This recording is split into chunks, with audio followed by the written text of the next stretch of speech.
Good Friday morning, everybody. I'm Jared Klein here at the 29 News Digital Desk. We have made it to the end of the work week. Let's take a look at our top local headlines this morning. Albemarle Charlottesville Regional Jail is seeking feedback on a renovation project.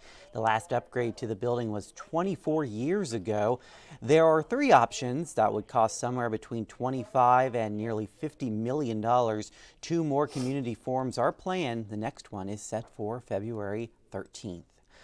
Congresswoman Abigail Spanberger enjoys a big lead among Democrats in a new poll for the 2025 gubernatorial race. It was conducted by Christopher Newport. Spanberger's support is at 52%. Richmond Mayor LeVar Stoney got 8% and 40% were undecided. UVA Center for Politics attributes Spanberger's name recognition, but a lot can change over the next year. In Virginia, more than 1 million people used Amtrak in 2023, the highest amount in 14 years. One reason is the increased number of round trips. Another is folks who want to avoid congestion on the road. And the University of Virginia's historic chapel got a spruce up. Crews began fixing and modernizing the Gothic structure last year. Upgrades included replacing the lighting, repairing damaged plaster, and painting the walls. You can reserve the UVA chapel for events, including meetings and weddings. All right, we're kind of like on a woman theme today. Yes. So women are actually driving golf's growth since the pandemic. So a lot more women are picking up the sport. More than 800,000 American women started playing golf. And the sports multi-billion-dollar industry, of course, is paying attention. They're responding.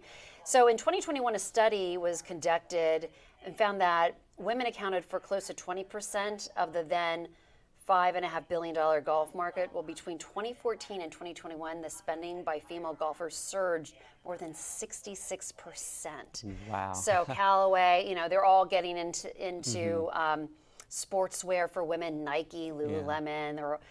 But it's a growing industry, but a lot more women are picking up the sport. And a lot of younger girls, a third of junior players today are girls. So, and I know I've gotten my girls out there. They love it. My son, of course, but the girls are really. And you're a golfer yourself. I just kind of picked it up, probably started playing the past 10 years. I'm not that great, but I do enjoy it. I'm getting better. I've never played golf. Is it difficult not to hit the thing on the ground? I don't even know what terms I'm using here. I know. So that can happen. It takes practice of swinging, so you're not just literally just digging up holes all over the place. I feel like it's a sport that pretty much anyone can play, no matter what your athletic ability is. Oh yeah. But it takes practice. You just have to get out there and practice. Yeah, and something I might look into one day. Yeah, you should. Never know. I'm not good at any other sport, so maybe this will be the one. This could be the one. This I think might be the one. Might be the one. All right. So for older women with money, a lot of times they're not getting remarried or getting married at all. So this is kind of this trend. So there are about 22 million households in the United States with a net worth of $1 million or more, and a third of them are headed by women, and most of whom reach this milestone when they're about in their 58. And so they're the first generation of women to accumulate a significant amount of wealth in their 401k plans. And so a lot of them are like, well, I don't want to give up, my independence and have some man potentially, take advantage of that. So a lot of older women who have money, they're saying it's yes to love, but they don't want to get married. And earlier this week, we had the story about more single women in Virginia own houses than single men now. Right. Yeah. So hello, women. We are kind of taking control. There you go.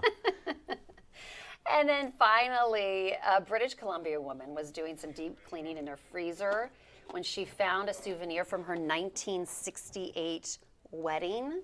It was the tier of the cake, the wedding cake. So a lot of people, they'll take a piece of like a tier of their wedding cake and then freeze it, and then I don't know, a year later they eat it, or how many years. But this 55 years later, she I guess had forgotten about it. How is that at the bottom of her freezer for that long? I mean, and that is an old freezer. That's got to be an old freezer. And so I don't know if she doesn't talk about if she plans. So she does plan to eat it. She does Ew. plan to eat it. I wonder. It's got to be a lot of like frost. I don't think I would eat that, but I think I would try it just to kind of see. just a bite. Just a bite, just to see if it's still But kind of that's good. so long. I just can't imagine for that long. You Yeah. have something in your freezer. 55 years. It's You a keep long- your freezer that long, number one. Yeah, And number two, they don't build them like they used to. that's true. No, Yeah, those older freezers last a while. they do. Yeah. So anyway, All right. 55 Now I years. now I want cake, but not not that old. Not that old. All right, thank you, Jennifer. Let's take a look at our 7-day forecast. It's a day to celebrate out there. We've got a high of 74. Remember, it's still January out there. We have not reached spring yet, but enjoy it while it lasts. And then we'll be in the 50s this weekend with rain moving in Saturday afternoon and then showers for our Sunday. And then next week, it looks like we'll be in the upper 40s. I hope you guys have a great Friday out there. We'll see you again on 29 News at noon.